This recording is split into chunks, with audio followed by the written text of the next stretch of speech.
เพียงลวงหลอกหลอนอายคนใจอ่อนต้องนอนสะอื้น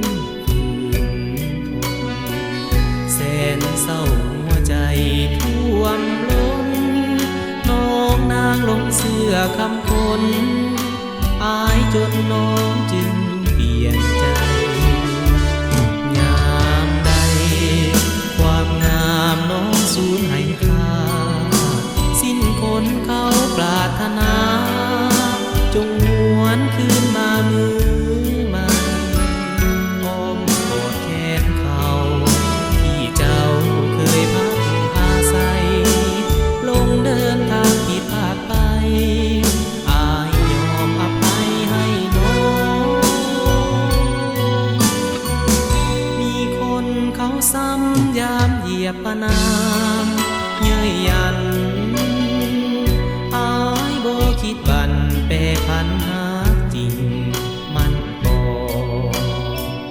ขอมอบหัวใจให้น้องสาหาเคียงคู่เฮาสองได้ของหาเป็นสุข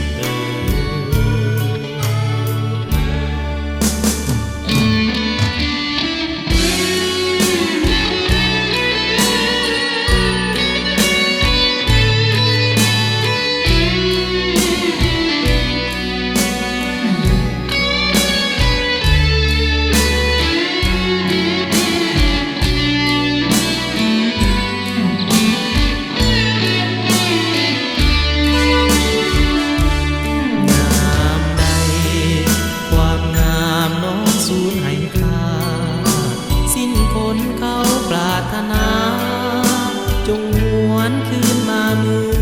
ใหม่อ้อมกอดแขนเขาที่เจ้า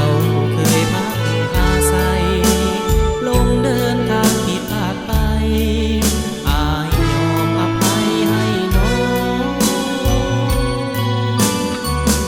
มีคนเขาซ้ำยามเหยียบประนามเย้ยยันอายบ่คิดบัน